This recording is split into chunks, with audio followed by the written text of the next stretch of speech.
All right, so let's recall where we are and where we are headed. So our goal is Gabriel's theorem, which characterizes quivers of finite type, which is quivers that have only finitely many indecomposable representations. Uh, so, uh, so the theorem was that there are two equivalent characterizations. One is that the quadratic form of the quiver is, this is the claim, that the quadratic form of the quiver is positive definite. And the third is just the list that these are precisely quivers of the type whose underlying graphs are either of type A, D, or E, regardless of the orientation. So out of this, we have proved uh, the part that does not say anything about representations, which is that the quadratic form of a graph is positive definite if and only if it's a quiver of Dynkin type. And that means it is either A, D, or E. But in fact, we did something more. We proved a trichotomy. That is, you have positive definiteness of the form if and if only if Q is Dynkin.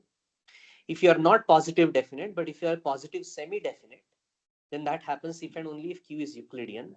That means you just put tildes on these and add a suitable vertex to each one of the Dynkin diagrams. And in all other cases, you are able to find a vector whose quadratic form is strictly negative. So this trichotomy we proved. We actually had a little bit more to say in these two cases, but for now this is enough. So this part has nothing to do with representations. We want to get to representations very quickly, but we have some preliminary work to do. So let's recall what happens. What further gadgets we have constructed. So in the Dinklin as well as the Euclidean case, what we defined is that we defined roots called, some things called roots in, sorry, this is wrong. This should be Z to the N. Vectors. Now I see that it was a mistake in moving things around. So non-zero vectors whose quadratic form is exactly 1. In the Euclidean case, you also include those vectors whose quadratic form is 0. But in the Dynkin case, you don't have any such thing because the quadratic form is positive definite. So we saw that such a set of vectors, because these are integer vectors, it's a discrete set, and it's on a sphere of a radius of radius square root of 2. So this is a finite set. And there was this amazing fact that every root is either positive or negative. That means in terms of the standard basis vectors alpha I, the coefficients that occur in a root have to be, the non-zero ones have to be either all positive or all negative. This is going to be important for us. Then we said that define simple reflections by this formula, which keep all the things that are orthogonal to alpha I fixed, and alpha I tends to minus of alpha I. Each one of these is an orthogonal it's a reflection. It's an element of the orthogonal group. And because it permutes a finite set, and the number of permutations of a finite set is finite, and the linear map is decided by its action on a basis which is a subset of this finite set, this entire group is a finite group. Okay, so based on this, we are going to prove a useful result over here, which is, there is this special element. You just take any ordering whatsoever of the vertices of Q. Right. So at the moment, I'm still in Dynkin case, and we will largely be in Dynkin case for our proof, but somewhere in between we will go out. All right. So what do we have? We just take a Coxeter element, which by definition is just a product of simple reflections in any order whatsoever. So this is an orthogonal map from Zn to Zn because it's a product of reflections. So this is a key fact that we are going to need. That's if you have a positive vector, is all the coefficients are greater than or equal to 0. Then if I keep applying, see, what I would like to do is the following. I would like to say that if I keep applying sigmas, then by some sequence of sigmas, I will be able to go into a vector that is no longer positive. Okay, this will be extremely key for us when we go back to representations. It's sort of the the very starting point of our major proof for today. So how do we do this? We say that we use this Coxeter element. We say that if I start with a positive vector, then some power of the Coxeter element will have at least one strictly negative coefficient. How does this come about? This Coxeter element, it's an element of a finite group, so it will have some order. Right? So let's say the order, I'm going to call it H. This H is a standard letter to use in Coxeter groups. ID, but I'm going to call this one as in the one in the group. So because C to the H is identity, if I now I'm going to do this element 1 plus C square. Of course, as a group element, it makes no sense, but this is a perfectly good linear transformation of Z to the N. So for this given positive vector X, let's apply this special element. And now you just observe that if I apply C to this, I'm going to get C of Y is just C plus C square plus up to C to the H, which comes back to 1. So C of Y is really Y. Now, going back to the formula, it's very easy to see that because of this formula, the fact that Y is an eigenvector with eigenvalue 1, Y is a fixed vector of C, forces it to be 0. So let's see why. But look what C is doing. It's first applying sigma n to the given vector. It's first applying sigma n to Y. What does sigma n do? Sigma n changes the coefficient of only alpha n. And once this coefficient, if it is changed, so let's just write down. So this, let's say Y is equal to some summation AI, A is bad. Summation, whatever, BI alpha I. BI are integers. So this sigma n comes along and it changes the value of Bn. It cannot change any other value. Well, if Bn is changed, then all the other sigmas in the definition, all the other sigmas, they cannot change this value of the change value of Bn back, you see, because each Ci only is going to change Bi. That means that if I want to come back to, remember, C of Y is Y, so that means sigma n of Y must be Y, must itself be Y, because otherwise there is no way to restore the coefficient, you see. Okay, so the next thing that hits is sigma n minus 1. That can only change Bn minus 1, which cannot be changed by anything else, and so on and so forth. So what this shows is that each sigma of Y must equal Y. Okay, so Y is fixed under every reflection. But you see, if you just look at that just cannot happen for a non-zero vector, because each reflection, um, so the form is non-degenerate, right?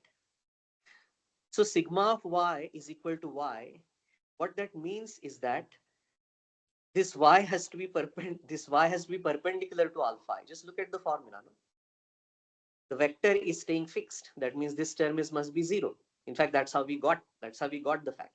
That means the Y must be orthogonal to alpha. So this Y is perpendicular to every single vector,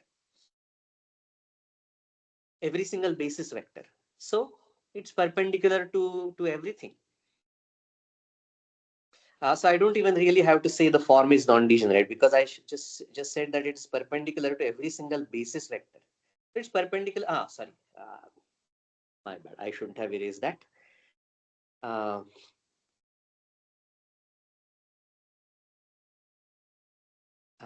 need to rewrite. And the form is non-degenerate, because if you are perpendicular to every single vector, you have to be 0. And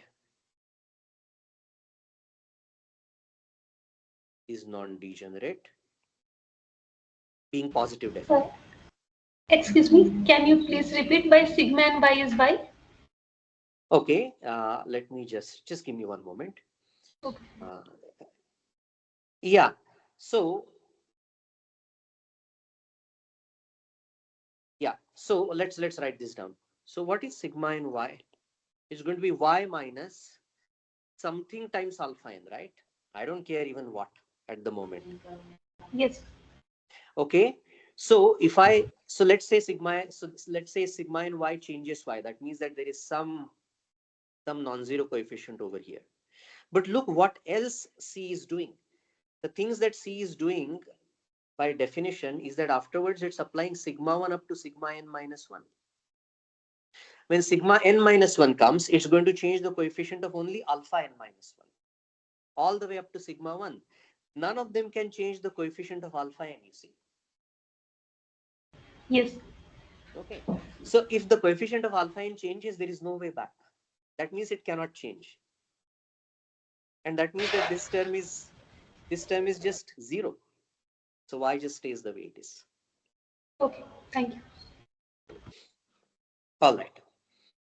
Uh, so what this means is that, so this y is 0. But let's look at the definition of y. It was just this element applied to x.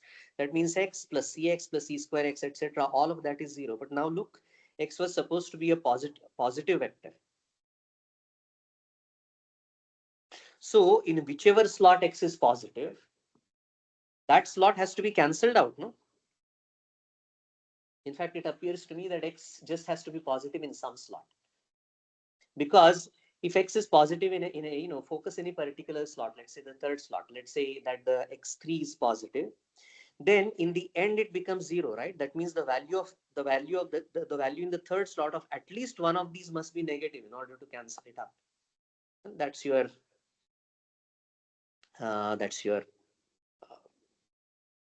uh, and that's your, whichever I it happens, uh, that is your I. So what this gives me is that if I just start applying in any order, okay, so if I have a positive vector, in particular, I'm going to apply this to a dimension vector, okay, of a representation. Then it just means that if I apply sigma n minus 1, I go through all the vertices in any order whatsoever, right?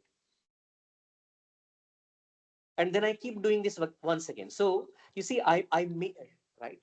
Um, then so in fact, I really do not need to go beyond the power of I don't need to go beyond the power of the order of C in the group.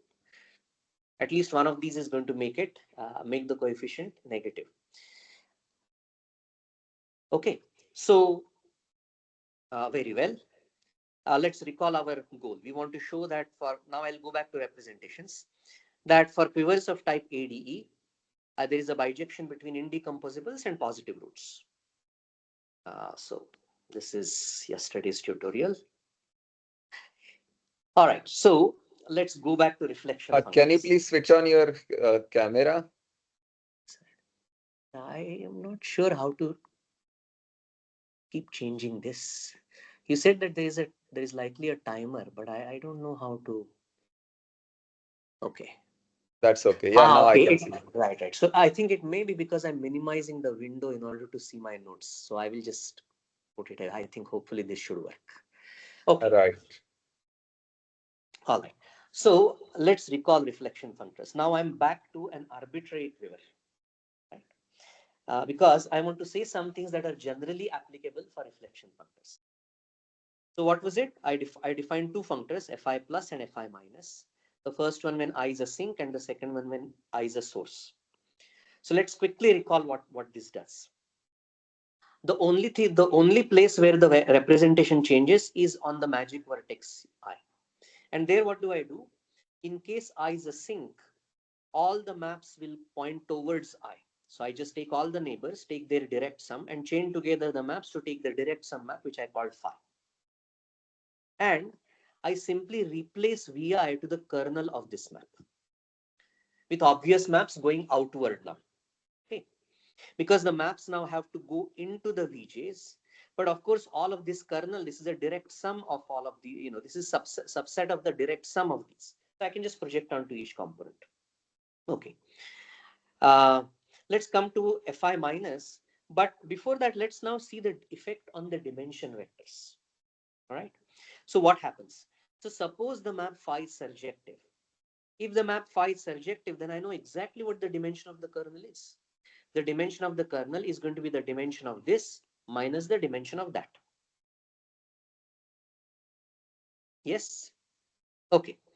So, so instead of writing the dimension of fi plus v, I'm going to see how it changes. Okay. So let's first just write down what the dimension of this guy is going to be. Well, it's a kernel of an onto map. That means I have to take the dimension of this. Well, what's the dimension of that? It's the dimension of Vj and all of the ones that are neighbors of I added together, right? So I'm still in the situation where everything is allowed. No, this is an arbitrary quiver. So I've just gathered the number of arrows from j to I, uh, nij, and that many times I will get. Sorry, this is from j to I. And you know what? Let's not even do j connected to I. I will not draw the arrow because I'm going to see that the formula is stay same in the other situation. Okay, so whenever j and I are neighbors, this is the dimension that I get. All right, but now I have to subtract the dimension of vi. So, so if I'm looking only for the dimension of fiv in slot I, then I get this term without the 2. So where does the 2 come from? Well, that's because I'm subtracting the dimension of v. So that's why I get the 2. Okay, very well. Everywhere else, uh, everywhere else the dimension is the same, right? So the only change is in slot I. So now let's just go back and look at our bilinear form and remember that this is precisely the bilinear form of the dimension vector of V evaluated on alpha I. You remember what happens to the form? The form is, sorry, I think this is there a minus sign over here? I think there should be a minus sign over here, no? Yes, exactly. Yeah, there should be a minus sign that I missed.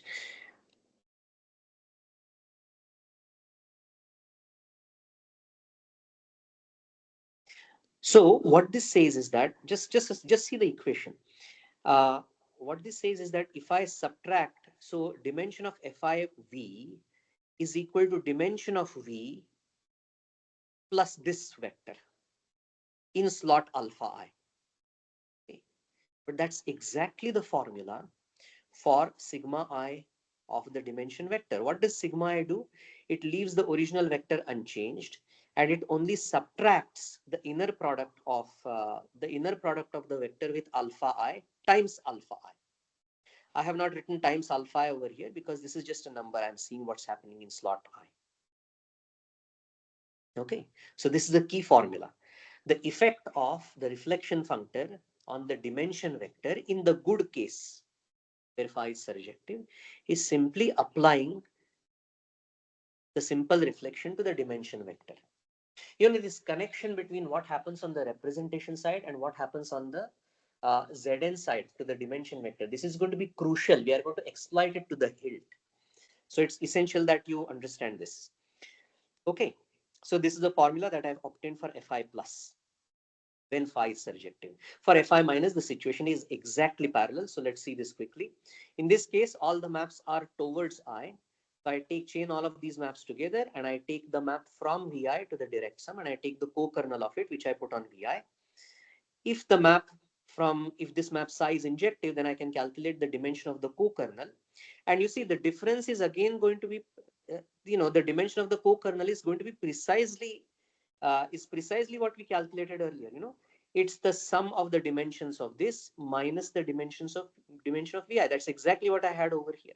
So the formula stays exactly the same, which is why I've put here plus or minus. Okay.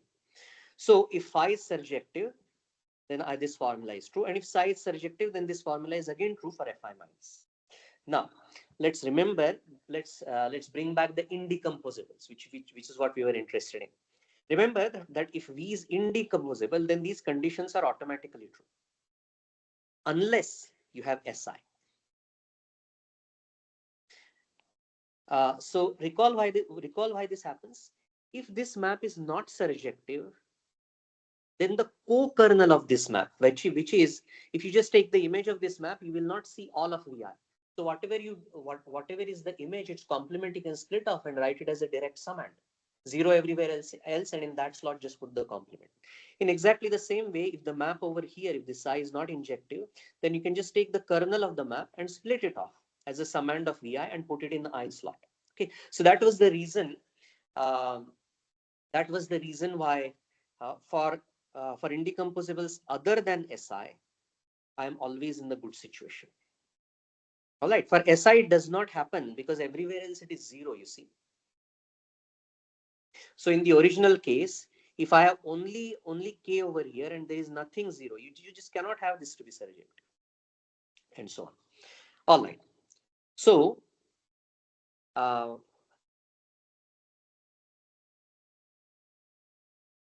this is a summary of the properties of uh, what reflection functors do, what reflection functor Fi plus does to an indecomposable representation V. Okay. I is of course a sinc because I'm taking Fi plus. All right.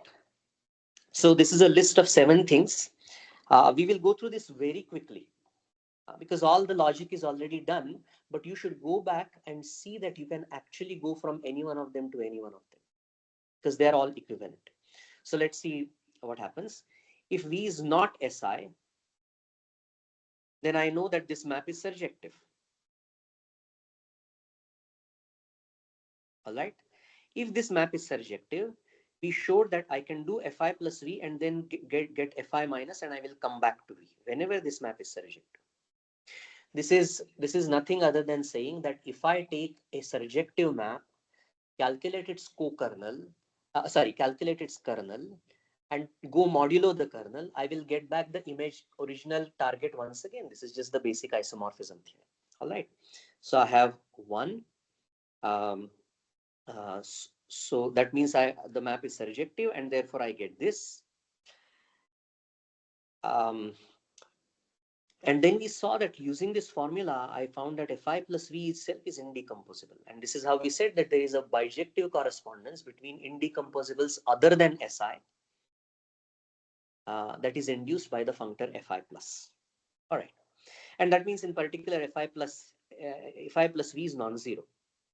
Okay. So numbers 1 through 5 are really about representations. Okay. Let's now go to the dimension vector side. We just saw that if V is not equal to Si, then this is true. And so the effect of Fi, the effect on the dimension vector of Fi is just applying the simple reflection to the this is what happens when you change terminology, change notation. So this X is of course V. All right. Notice one So thing. excuse me. So in 6, by positive, you mean component wise strictly positive? Yes. Yeah, I remember that was our partial order. So let me come to 6. All right.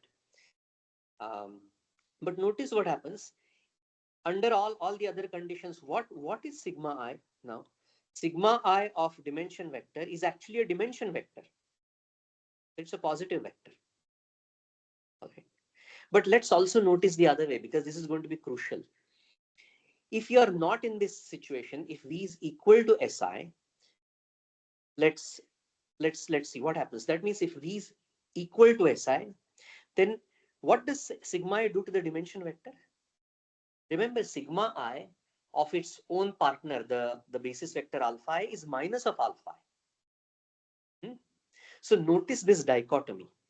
There is a very tight connection between indecomposable representations and their dimension vectors, right? By means of the dimension map, which is respected by sigma I, except in the case Si. All right. So what happens for Si? Sorry, this is again moving things around. So Si is killed by Fi plus, Whereas if I take sigma I, then alpha I goes to minus of alpha I. So clearly this is not, which is of course not the dimension vector of anything, right? Whereas in the other case, at all other times, I have a commutative diagram. If I take if I start with an indecomposable representation other than Si, then Fi plus V keeps it indecomposable. The dimension vector is whatever I get, and the dimension vector of this is precisely applying sigma I to the original dimension vector. Okay. So this dichotomy, we are going to exploit it fully. All right. So any questions so far?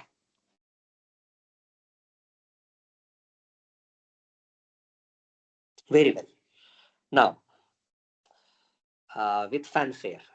Oh, sorry, not yet fanfare. So, all right. So, where is this going to go? Let me not. You see, we will come to this picture. But what I want to do is the following. You see, in order to in order to in order to use this dichotomy, I would like to start with indecomposable representation. And the very first thing that I have to do is that show that its dimension vector is a positive root. No? I'm starting with a positive vector. How am I going to show that this is a positive root? What I will do is I will just keep applying sigmas to it. Okay. And I will apply them. So I could apply them. So the way I have done this using this Coxeter element, I will first apply sigma n, then sigma n minus 1, all the way up to sigma 1. If I'm still not negative, then I will go back to sigma n, this sigma n minus 1, and I will keep cycling like this. Okay. Some power of this Coxeter element is going to make at least one slot negative. That means at some point a slot will become negative. Okay. But you see, if I'm doing this with a dimension vector, then when the vector is no longer positive, I know exactly what happens. That means at the previous stage, I must have applied. That means on the reflection on the representation side, I must have applied the reflection functor to an SI. Okay. So this is what I want to do. I want to have a parallel picture. I want to have a picture where I have dimension vectors to which I'm applying sigmas, and over here I'm applying the various Fi pluses. But now there is a small problem. You see, sigmas can be any sigma can be applied to any vector. After all, it's a reflection on Zn, no? On the other hand, there is some restriction on what I can apply Fi plus to. I has to be a sinc. So my earlier Coxeter element corresponding to an arbitrary order now has to be modified. I have to take a good order of vertices so that n is a sinc, so that I can apply not just sigma n to the vector, but also fn plus to a dimension vector. Having done that, I need to be able to apply sigma fn minus f subscript n minus 1 plus, that is the f plus at vertex n minus 1 to the resulting thing. That means, okay, why am I blabbering? I'll just go to my notes. Okay. So we saw that any positive vector can be made non-positive by applying this. I'm not saying negative because I do not know that all the slots become negative. I just know that some slot becomes negative. Okay. By applying this. So I want to imitate this by having a Coxeter. So earlier I had a Coxeter element. Okay. Coxeter element. Now I want to have this Coxeter functor, which I want to define to be Fn plus, I'm writing F1 plus F2 plus and so on, but remember that the order in which this gets applied is first Fn plus and then so on. And I want to do this for any quiver Q, but I will not be able to do it for any. That's why there is this gap. Okay. So what does this mean? Let's write this down. That means that N must be a sinc of Q. After apply Fn plus, I have changed the orientation of all arrows at N. They were all pointing in, they're now all pointing outwards. In that quiver, now n minus 1 must be a sinc. Okay. Then I will get this quiver where the orientation of has changed twice, but now n minus 2 must be a sink, and so on and so forth. So this is kind of a job, no, in that there is no guarantee that I will be able to do this, but I can in the following fashion. I will just choose an order n such that I choose, so I just do the following. Take, so ignore what I have written over here. It boils down to the following. Choose a sink n. Can I guarantee that there is a sink? No. But if my quiver is acyclic, then I can guarantee it. All right. So choose a sink. And in fact, this is what we are going to show. Say that for any acyclic, there are no directed cycles in there. So choose n to be a sink, delete it. Choose n minus 1 to be a sink of the remaining thing, delete it, and so on and so forth. Okay. Now, if you notice, this is what is going to be, this is what it's going to boil down to. I just ensure that whenever there is an arrow from I to J,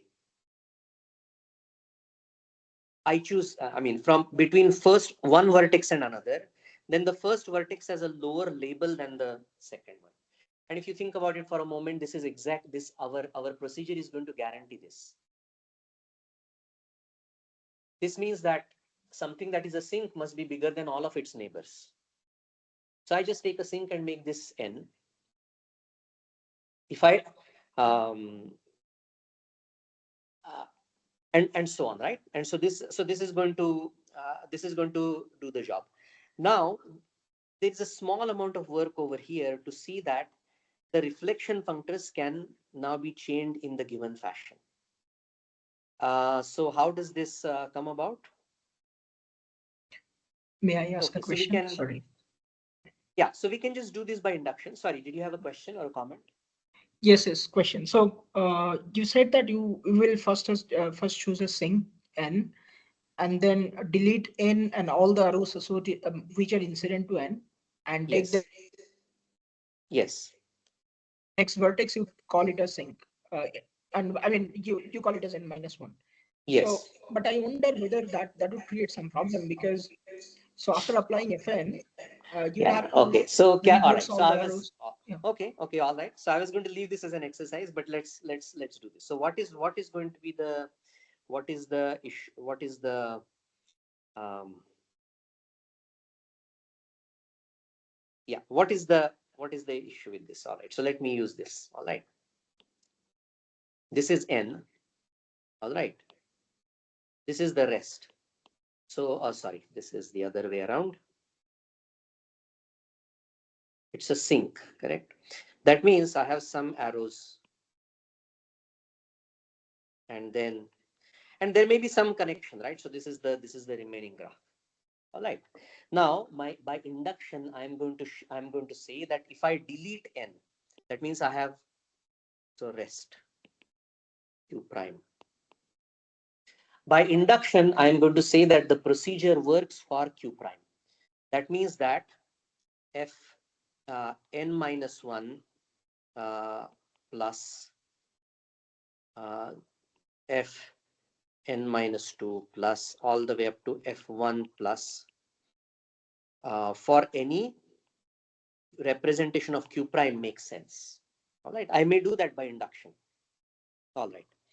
Uh, uh, Strictly speaking, these f's are different, no, because they're applying to a different quiver. So even these f's maybe should have some subscript or decoration called q prime, but I won't bother. Now I want to show that if this is the case, then f1 plus up to fn minus 1 plus up to fn plus can be applied to a representation of q. Okay. All right. So certainly this is okay, right? This part is okay. This part is okay.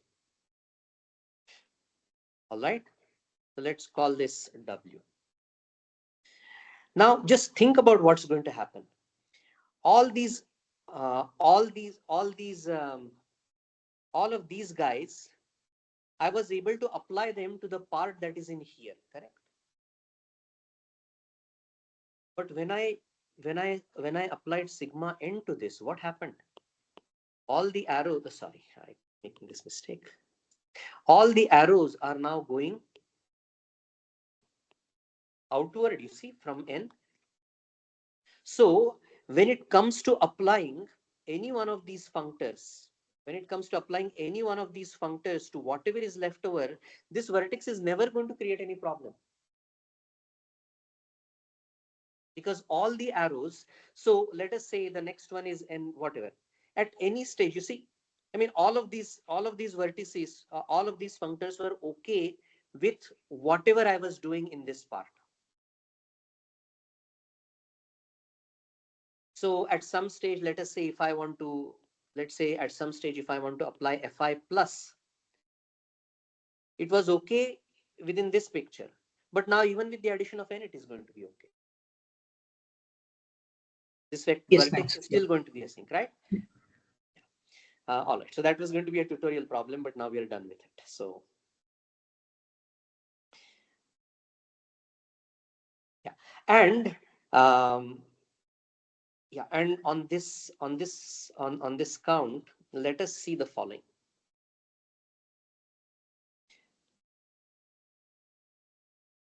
Okay. This can be done only for ADE type, right? No, that's what I'm saying. So this is for any acyclic quiver. There I is no directed cycle. I have this small problem with P3.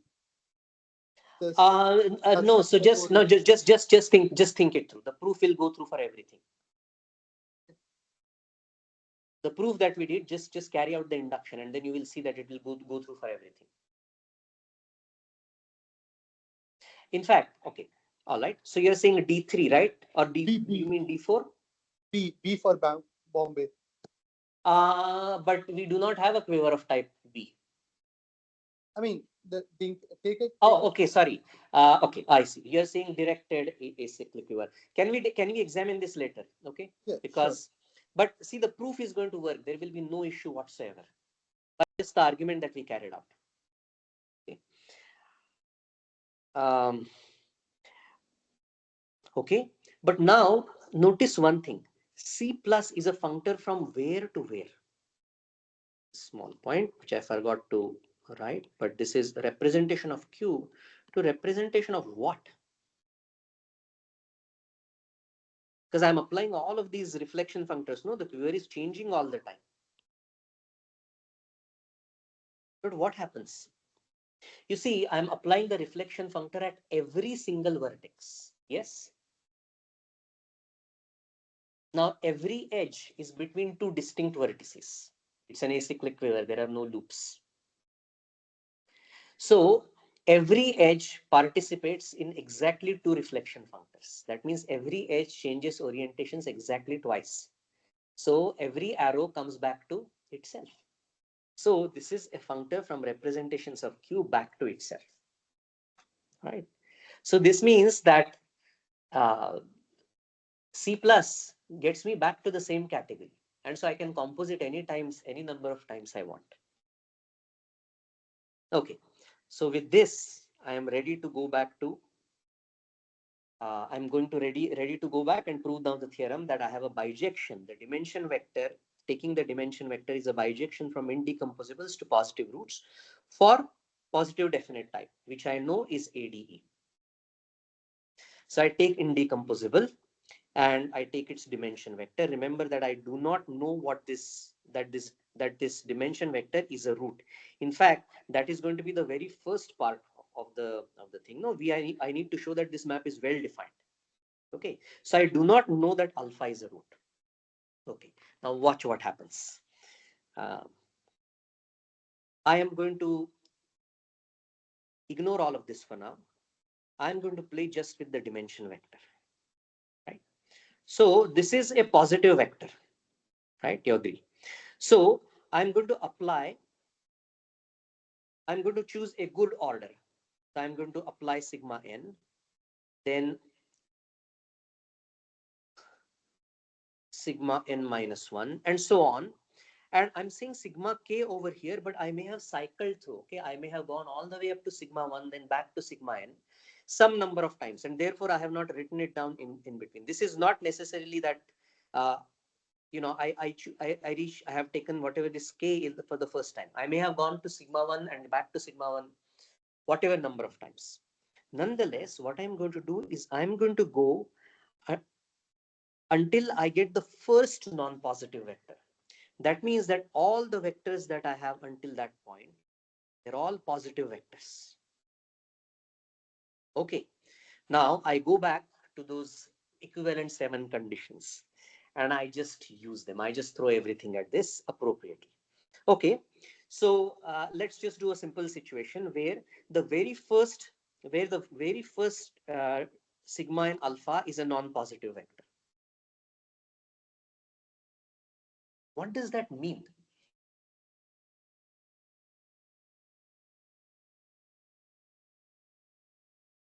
So sigma n applied to a dimension vector is no longer positive. What does that mean?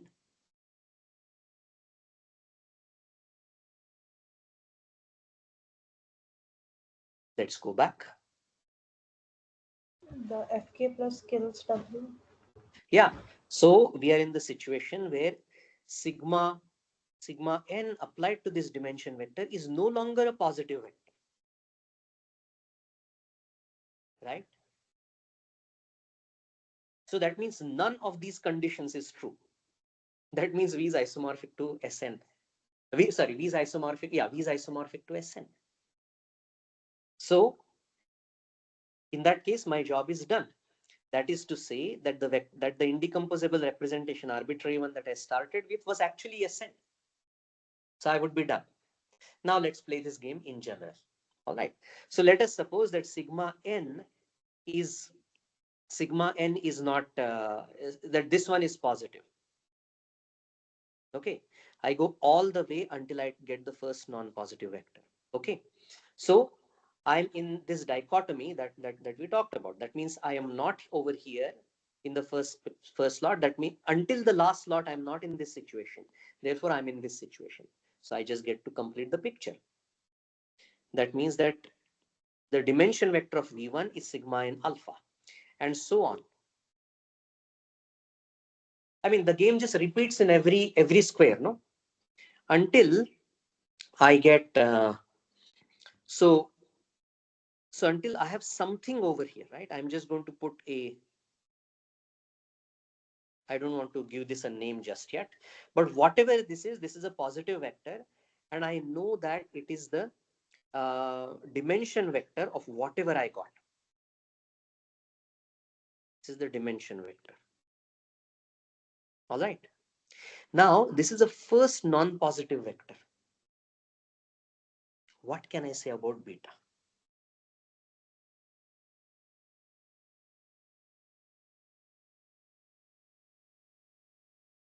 We are playing the exact same game once again, just it's happening at the end. So earlier, this previous dot over here, this is the dimension vector of an indecomposable representation, right? Which is not staying positive anymore. Therefore, what must be true about beta?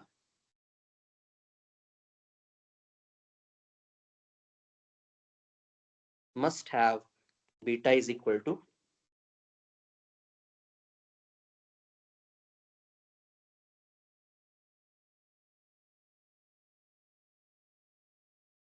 Has to be 0 because the dimension. Okay, all right. So you see, you're thinking on the upper line, not the lower line. On the lower line, I have only vectors. All these sigmas, they are isomorphisms of Zn. They can never take they can never take a non-zero vector to 0. Okay. So the dimension machinery breaks down over here. This was the red cross over here, right? So what must happen is that okay. So what must happen is that this beta must equal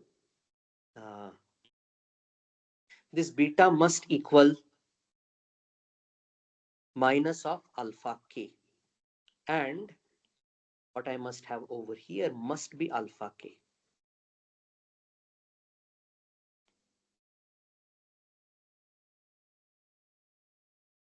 I'm not doing anything new. I'm doing exactly what we did over here. The only way that the dimension vector of an indecomposable representation can be changed to a non-positive vector is if you started with a simple representation and its dimension vector alpha I and was applying fi plus to it.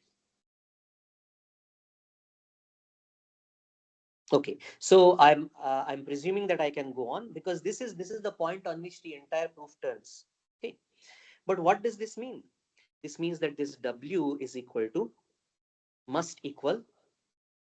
I'm sorry about this K uh, because K is the underlying field. No, can we live with it? Maybe L.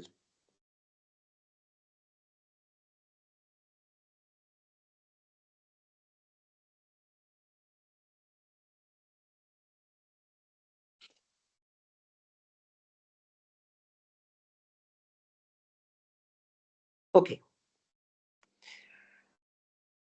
and so here I must have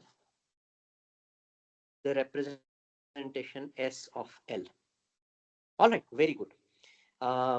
So let's take stock. What is it that we wanted to do? We wanted to show that the map is well defined. So I took an indecomposable V, I took its dimension vector, and I have seen that by means of the sigmas, I can drive it forward to a simple route. That is one of my standard basis vectors. And I also showed that the corresponding V, by means of applying the reflection functors, sequence of reflection functors in a good order, and maybe going through the cycle various several times, still I was able to get to a simple representation SL. All right, can you show me now that alpha is a root? I claim that our job, the main fight, is over. It just remains to gather the spoils. So why must alpha be a root?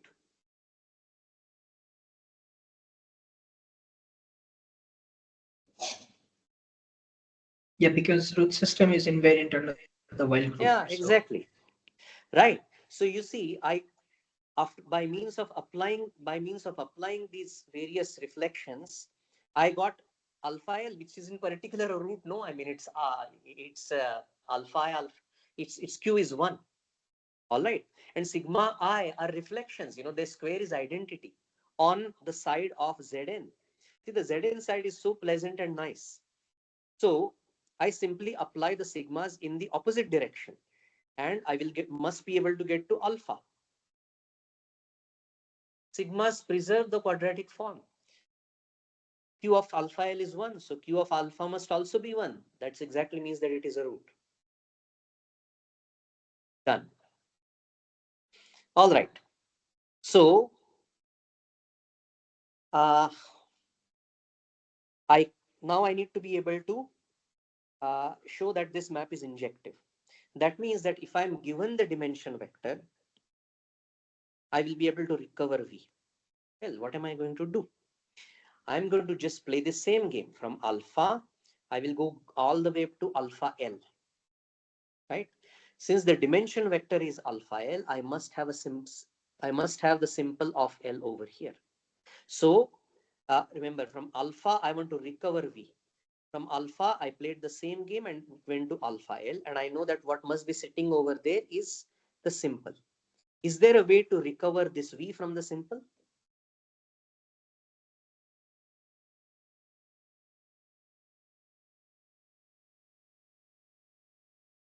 Can we just apply the fi minus in an Exactly. appropriate So order? those have not come into the picture.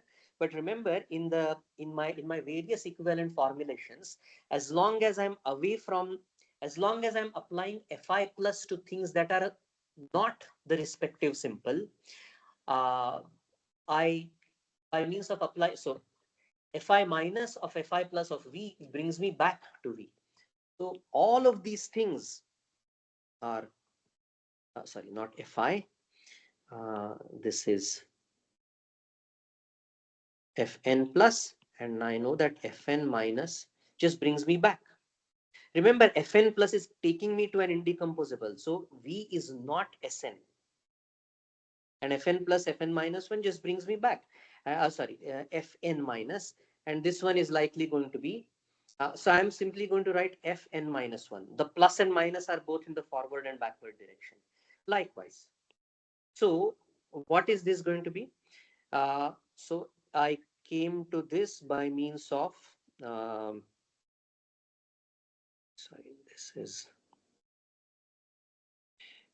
this is, sorry, just one second. Um my off. So this is F, this is sigma L. So this is FL plus, and that is 0. The previous one must be FL plus 1 plus. Where it is understood, you see, if L is equal to N, then N plus 1 has to go back to 1, right? That's understood. But no matter what, I mean, see, forget all the small issues about indexing. What if this SL, if I simply apply the appropriate F minus S, then I will come back to V. So that's it. From V, I got the dimension vector alpha. I connected that to alpha L.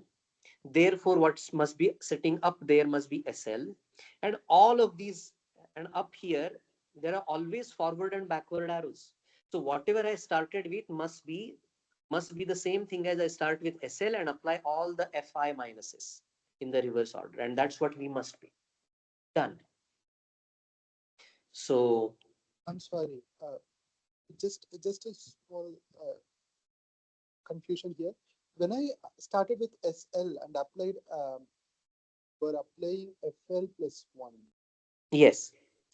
No, I'm not going. I'm not applying FL plus 1 plus. I'm applying FL plus 1 minus. I go back using the other functors, using the minus functors. Yes. Yes. Okay. Then Also the functors are not based at L. Otherwise, it would just kill it. yes, exactly. That's exactly what we are seeing over here. No. Yes. Yes. Hmm. So okay. So just to say this point. So um, if I start with a simple module and if I start applying some functors which are minus functors to it, right? Sorry, let me say that again. If I take a simple module at a sink and if I start applying Fi minus to it, this is something that we have not really examined carefully, no, until now. It's going to start giving me other stuff. The kinds of stuff that it will start giving me, we are going to look at that. All right. So okay, any other questions? So we have done injectivity. I recover V just by means of its dimension vector, driving it to a simple root, taking the simple representation, and coming back via Fn minuses. All right. Next, I have to show surjectivity. So what does this mean now? See, this diagram is a magic diagram. Okay, I'm going to just use the same picture again and again. The representation side and the root or the Zn side. Okay, so now this comment no longer applies. I want to show surjectivity. That means I do not have anything up here. I just have a root over here. That's it. But what? I mean, do exactly the same thing that we did, I say, right? Just start with a root. I don't have anything. But I start with a root. I drive it forward until I get a simple root.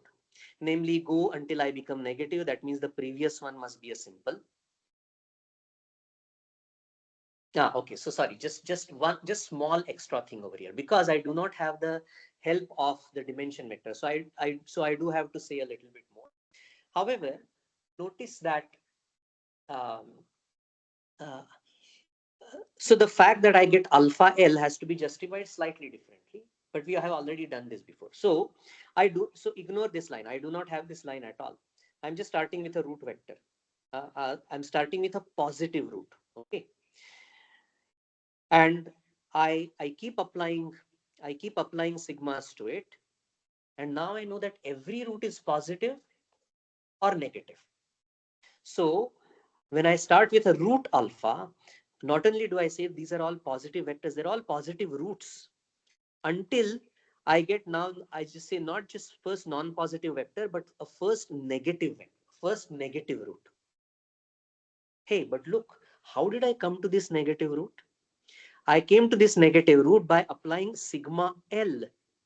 Uh, so let me erase this for now, okay?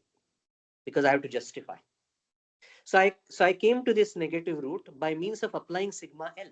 But what does sigma L do to positive roots? Remember, this was purely on the side of the root system. What does sigma L do? Just looking at the formula for a reflection and the fact that every root must be positive or negative, sigma L can change the coefficient of only alpha L. So sigma L will send alpha L to its minus, but no other positive root can go to a negative root, because those other positive coefficients are sitting there. No, they cannot be changed by means of sigma L. So the only positive root that is sent to a negative root by sigma L is alpha L. A very simple point, but this keeps getting used again and again. All right, so that means that this must be alpha L. And now I can play the same game again. All right, um, you want a V, whose you want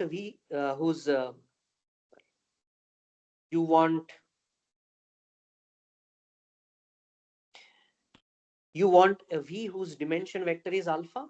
All right, get this alpha L. This SL is sitting on top of it. And now the diagram, you see this commutative diagram works backwards just as well, no, using Fi minus S. So from this SL, drive it back by taking Fi minus S, and you will get an indecomposable representation. So maybe what you have to do is you have to write down the analog of this summary parallel result holds for Fi minus.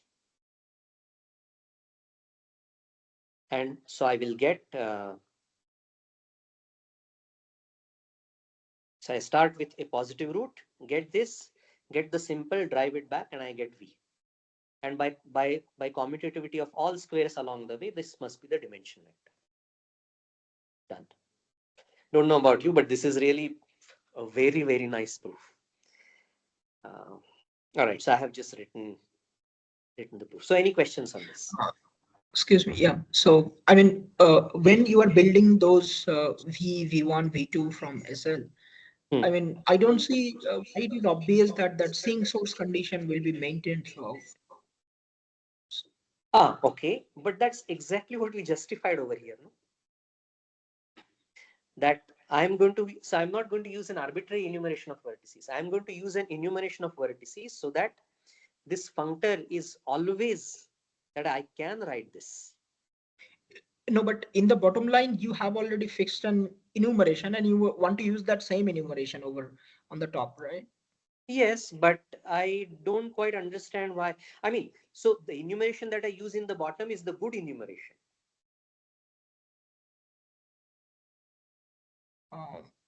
Okay. All right. So okay. I should write really. Okay. Now I understand what. See, I'm not taking a Coxeter element. See, Coxeter element corresponds to an arbitrary enumeration. Coxeter element of the while group. There are different Coxeter elements that will depend on the orientation. That will depend on the order that I have chosen. But this Coxeter functor will come only for a good enumeration. So let me write this down. So use the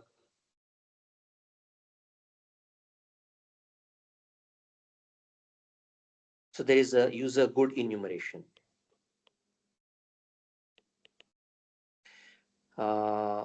So we have the Coxeter functor C plus. And by the way, the functor C minus will also be there. Just sort of think about this. All right. Anything else?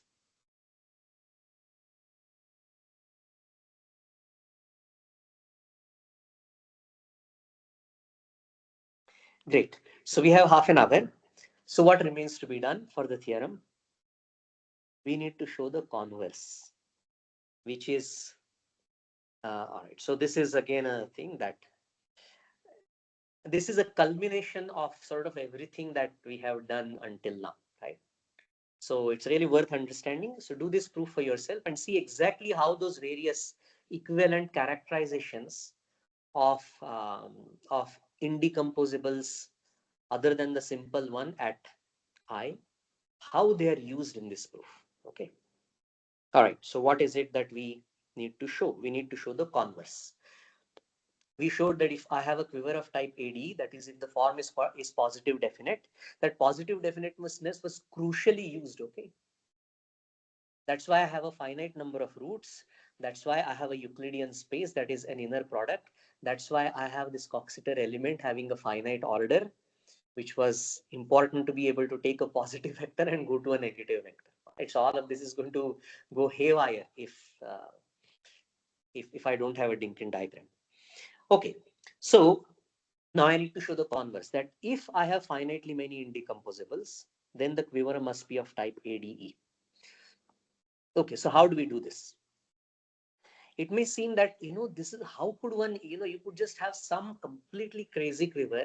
How would you be able to show that it must be of type ADE if it doesn't have, if just on the basis that it has infinitely many indecomposables? So there are two ways to go about this, at least two ways that I'm aware of. And one is to use some algebraic geometry. If you have time, then I will sketch this.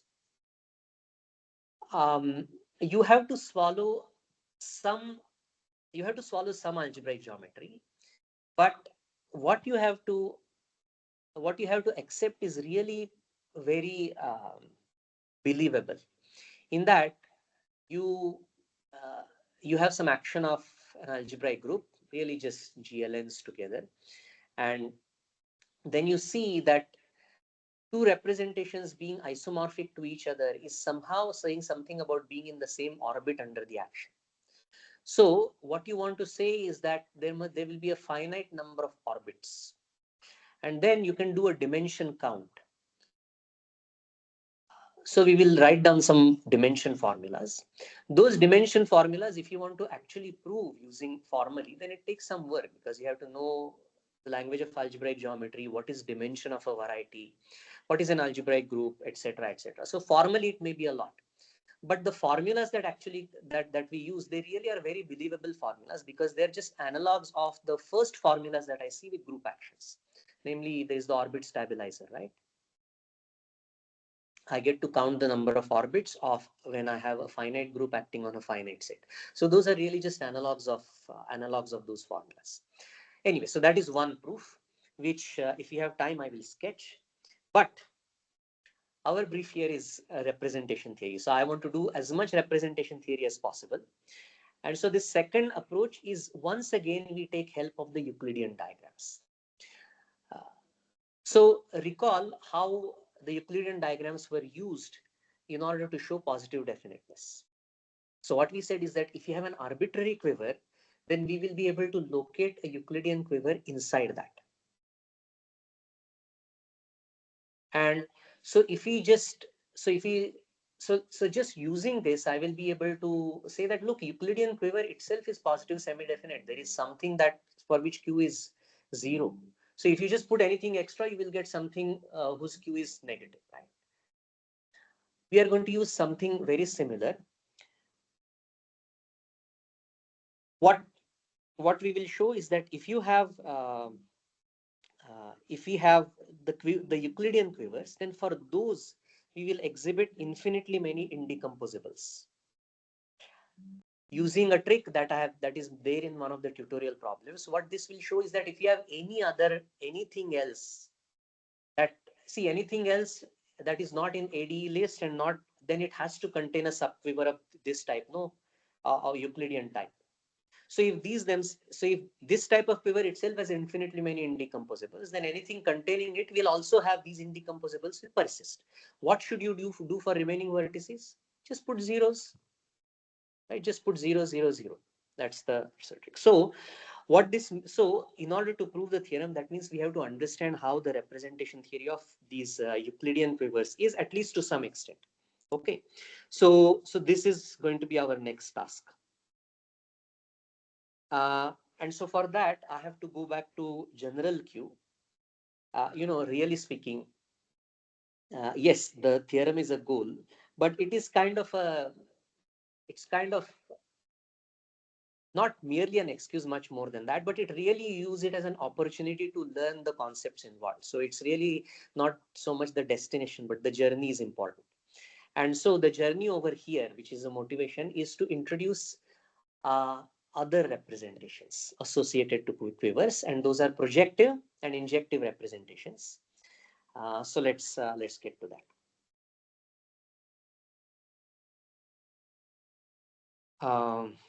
All right. So yeah, so I want to define this projective at vertex I in a certain fashion. In order to do this, let me do something else altogether first, okay? And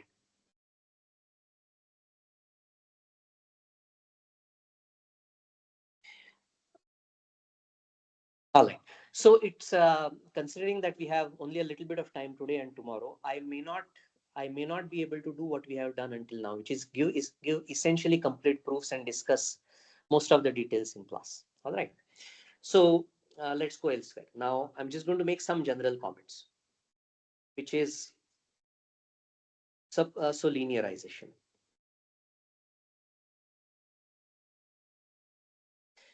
So I have a functor from uh, a set S.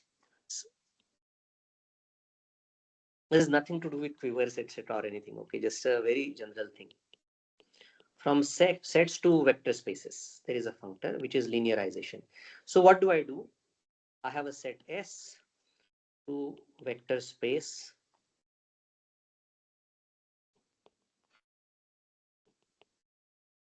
with S as basis.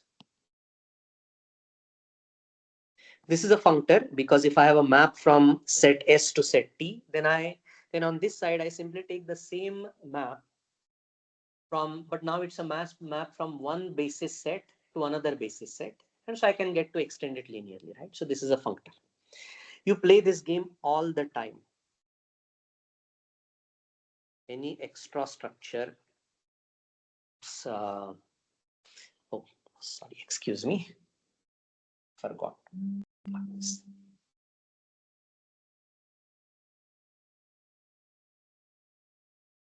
Yeah, so any extra structure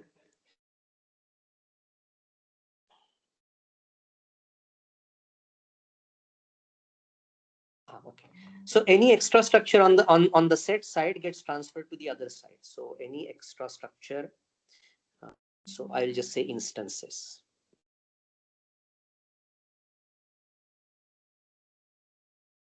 If my set is a group, then G to KG, then this becomes an algebra. Because if I have multiplication on this side, then I can just extend the same multiplication on basis elements, and any associativity over here gets transferred to associativity. So I will just get algebra, a K algebra.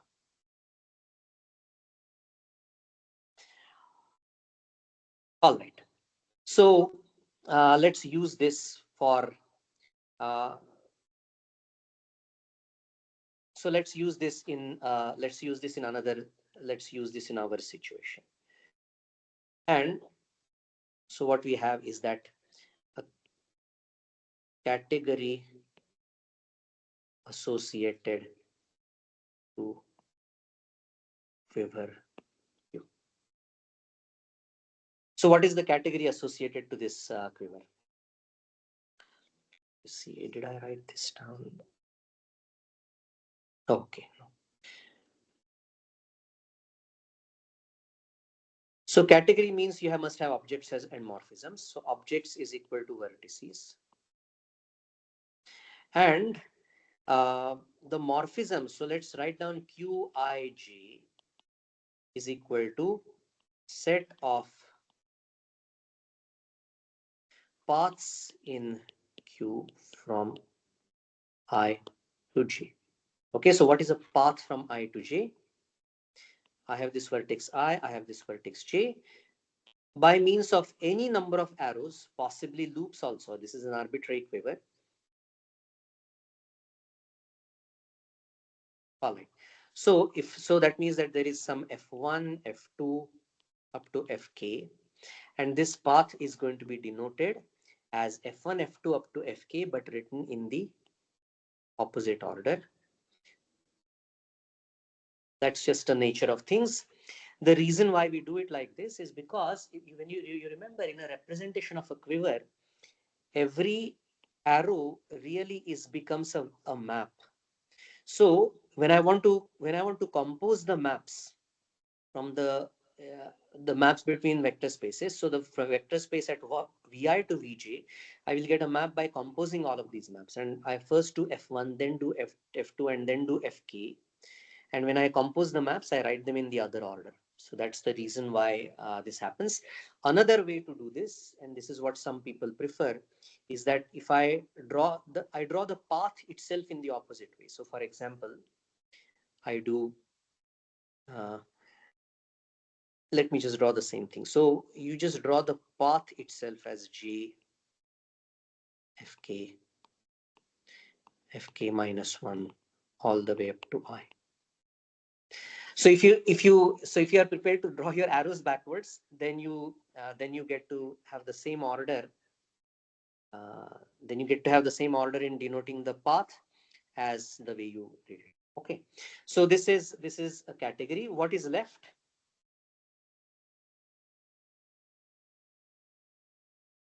In order to define a category, I need to define.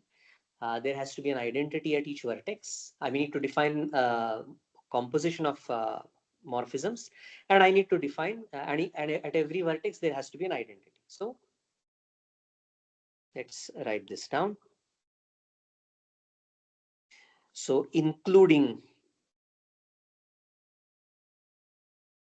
so the composition is the obvious one, which is if I have a path from I to j, composition by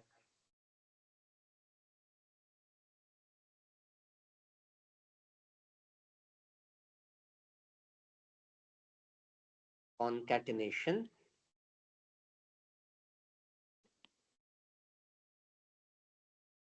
and there has to be identities. That means that at each vertex, I need to have a path such that if I append any path with that path, I should get the same path back. That means it is the empty path. So including the empty path for I equal to j. Okay, so this is a category. I'm taking a little bit of time over here because this is extremely elementary, but it gets used in the kind of ideas they could just get used in multiple settings. Uh, so if you have any questions, please stop me. This is easy, but it's essential that you understand it, these basic things well. Okay, so just notice a representation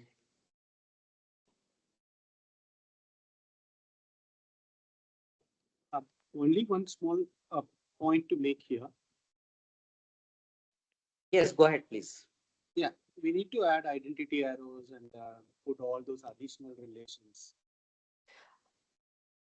Yeah, but no, I don't need to say Normally, anything. Composition is by concatenation. I have included the empty path.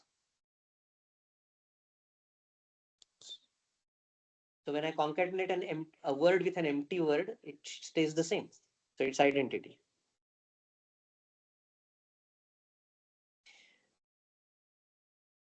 So yeah, so okay, so in fairness to what you just said, this, if you want to write this down as a formal definition, you have to say some more words. You have to give a notation for the empty path at I, call it epsilon I or something, and you have to say that in the composition concatenation with epsilon I, if you want to give a name to that, then it acts as local identity, which is what I think you were trying to say. But I'm sort of implying it by saying concatenation. So the empty path, if I concatenate, then I get the same thing back. All right. So what is a representation of Q? So what does representation mean? It means that at every vertex I put a vector space, and for every arrow I put a morphism. But you see, if I have a path now, if I have a path like this, then that means that for every element of a morphism set from I to J, I have associated a linear map, namely Okay, so namely just the composition of these maps. And since the composition of in the category consists of just concatenating the paths, what this says is that composition in that that the assignment of the assignment of, if I'm given a representation, the assignment of the vector space to each vertex and the linear maps that I took is going to preserve composition. So X is the same thing as a functor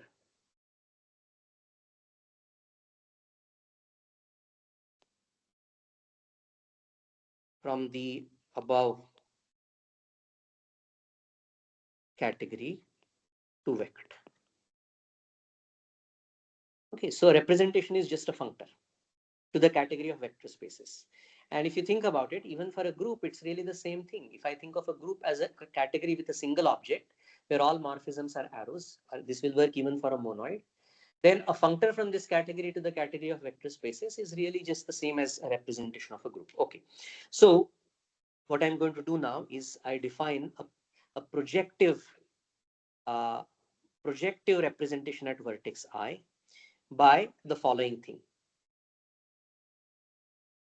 I have to tell which vertex, which vector space is uh, which vector space I have at each j. So what I simply take is that I take the, so okay, so this is the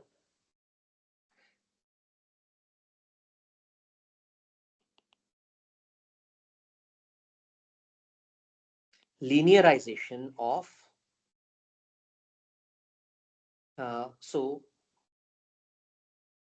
so what am I doing at vertex j? I am taking all the paths from I to j, so I is fixed over here. I'm simply taking all the paths from I to j and thinking of them as a set and simply linearizing that set. I'm taking a vector space with that basis. Okay, so this is what I do at vertices. What do I do for how does this become a representation? That means that, so this is easy to do in terms of picture. So here is I, here is some vertex j, here is some vertex k, right? Or L. So I have defined P sub I of j, that's just all the paths from here to here, and P sub I of L, that's just all the paths from here to here. So what this means is that, or rather, in order to define a representation, I need to be able to define a map from a vector space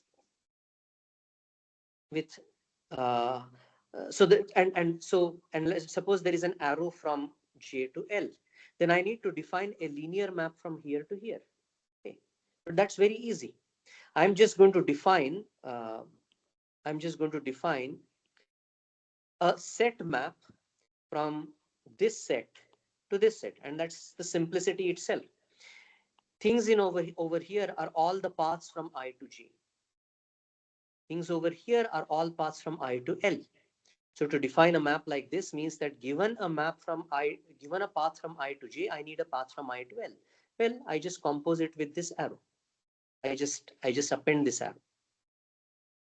And the map in the representation is just the linearization of that map. Okay. So this is what a uh, so this is what the representation is. Okay. Uh, PI acts on PI acts. Okay, PI. Okay, I will say obvious maps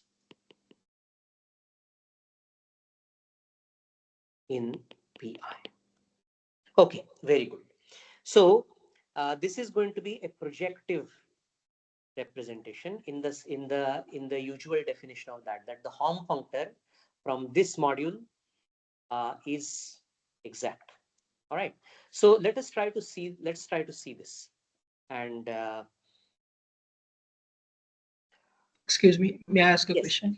So how yes. do you guarantee that this Pij is finite dimensional? If you have I'm an not saying, oriented yeah, yeah, cycle, okay, okay, all right, okay. But here is the thing. I never said that. Thank you for making that point. I never said that over here I'm in the category of finite dimensional representations. oh, I only sorry, said that sorry. this is the category of representations. However, let's take up this point further. So uh,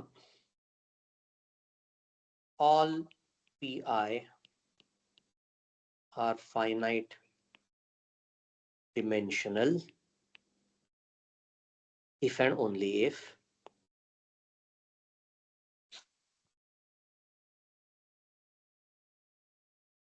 do you see, basically what must happen is that the number of paths from any vertex to any vertex must be finite, and that will happen precisely when the quiver is acyclic. Okay, so I should have said that um, all Hom sets are finite, all Hom Qij are finite if and only if Q is acyclic. All right. So we need to show that. My claim is that this PI is a projective model. And we'll write some things down, but remember this and sort this out for yourself. This is just Yoneda's lemma. If you have not seen Yoneda's lemma, then it is something that you must sit down and learn at some point in life. Okay, so claims. Are we considering Q to be connected? Um, for this, it is not required. No? Nothing in here Okay, requires okay. Q to be connected, right? Okay, so let me write down some basic facts and say how it is that we are going to. So claims. This is the key claim. Hom in rep Q of pi to any representation V is going to be okay. So you know what? Let me just even before this. Sorry about that.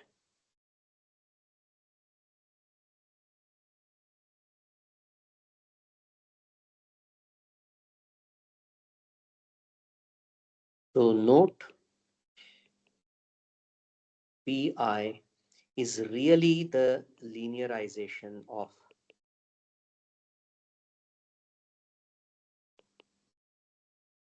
Hom I dash in the so should we give this let's just call this Q, the category associated to Q. All right.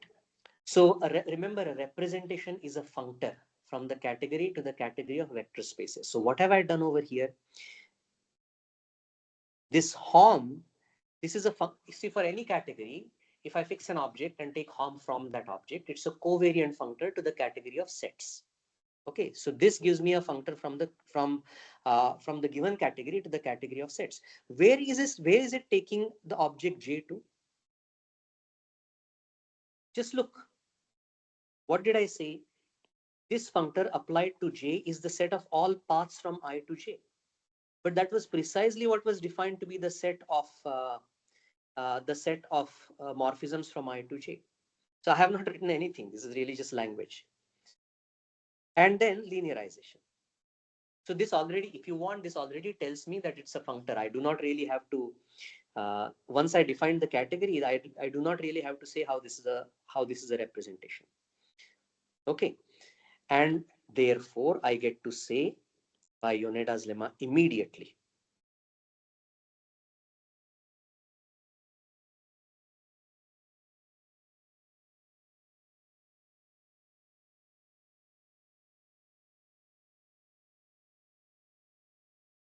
that the set of that the okay, so maybe Hom, you keep using the word Hom. Fine, I think we can live with, we are adults. So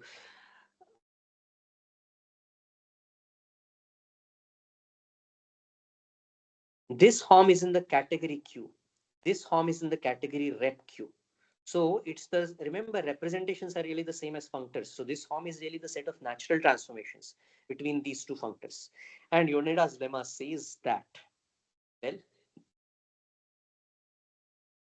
that if I take the Hom functor from any object, then the natural transformations from the Hom functor at any object to any to any functor at all is naturally identified with this functor evaluated on I. So over here it simply says Vi. Let me highlight this. You can of course crank this out, okay? And if you look at any standard reference, if they do not want to use category theory, they will actually work this out. But this is really Yoneda's lemma. Consequences.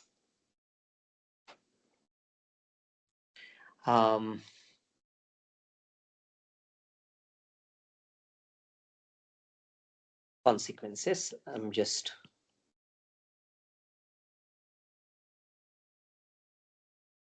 Pi are pairwise non-isomorphic. Well, why? Suppose if Pi is isomorphic to Pj, then what will I do? Okay, so in particular,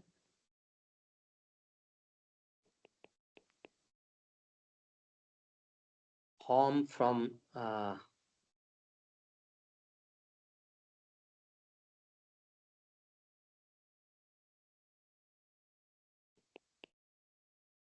what is Hom from Pi to Si?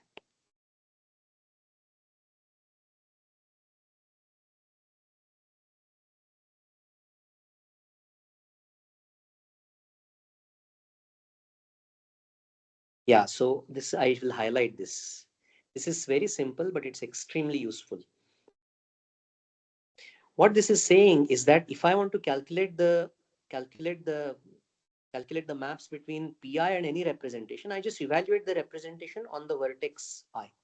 So over here, I need to evaluate Si on I. What is Si on I? Si on I is just K, no? So this is just the one-dimensional vector space. And if I take any other J,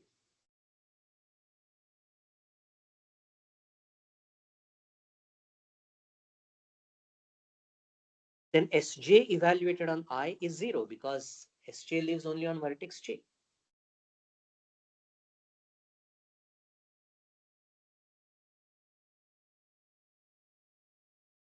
So I don't really have to do the proof at all, because if PIs are pairwise non-isomorphic just by means of this detection.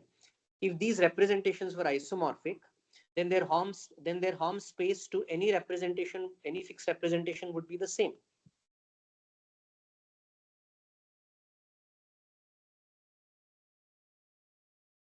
So if I have Pi and Pj are isomorphic, then you just evaluate both of them, just take the space of morphisms from those to Si. For Pi, I will get K. For Pj, I will get 0. It just cannot happen unless I is equal to J. So they're pairwise non-isomorphic. All right. Then what is the ring of endomorphisms of Pi?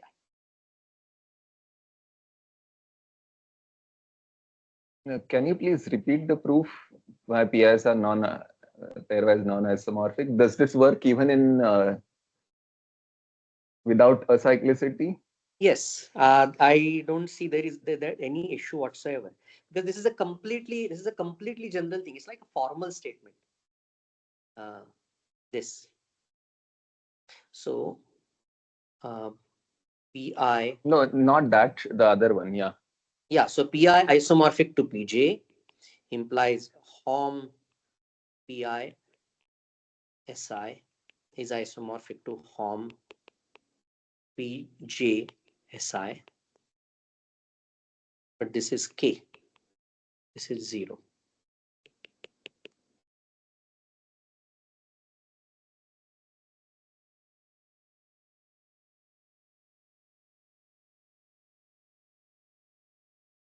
It doesn't, I mean, nothing matters, you don't really care about the dimension of pi or anything. See, SI is always SI. That is, even if there are loops, there is no problem with SI. Okay, fine. Right? Okay. So the next thing is endomorphisms of pi. And now here, of course, what you say is going to come into play. So this is the Hom. So this is a ring. It's a ring. It's endomorphisms of some some representation. So this is Hom from pi to pi. What do I get again by my friend Yoneda? This is really the same thing as pi evaluated at I. And now I get to say that this is equal to K for if Q is acyclic. That's the key, no? Because pi at I, that means all the paths from I to I. If your quiver is acyclic, then there is only one path. I mean, you could say there are no paths, but remember that I am taking I'm including the empty path. That is essential. Right? So this is precisely key. That shows that what is the consequence of this? Therefore, if Q is acyclic, then all pi are what? Their endomorphism ring is the field. It has no idempotence. So these are all indecomposable. Since I'm out of time, I will simply end with the punchline. So all of this was general. Okay? Just for acyclic quiver, I had this last thing. So what we will show is that for types A tilde, D tilde, and E tilde, we will use these functors. And what we will do is we will start applying the Coxeter functors to these, both the C plus and C minus, for for projectives and their dual, the injectives. And we will, in fact, just the projectives are enough. Right? So we will start applying Coxeter functors to this, and we will see what the effect is. One of these Coxeter functors is going to kill the projective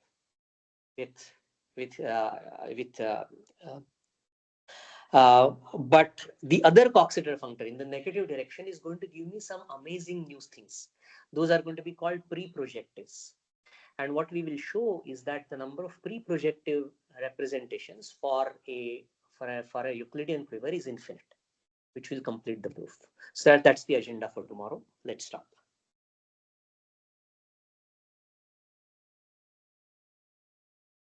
Any one quick question? Yeah, I don't think you had made up. I mean, you said it, but that's also follows from Yoneda, right? This is projective.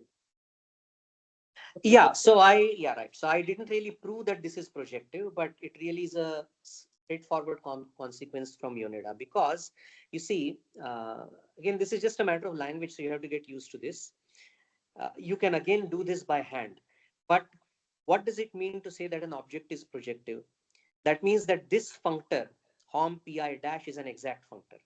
Well, how do I calculate an exact functor? Take a short exact sequence and apply the functor.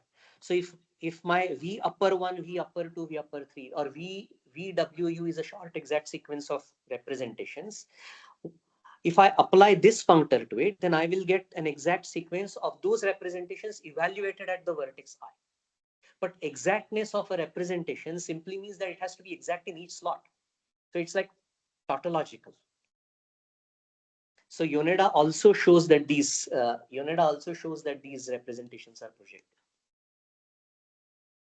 Yeah. So if you have not seen Yoneda, and if you want to do in life any kind of algebraic geometry, topology, anything that even has a whiff of connection with category theory, I would say make friends with the Yoneda lemma.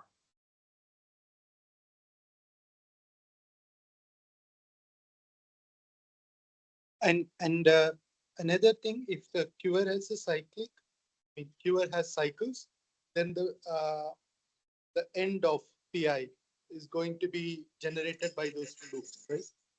Yeah, but that's again Yoneda, right? Because what you're going to say is Correct. that you just take all cycles, Yes. including, and but of course the empty one too. Yes.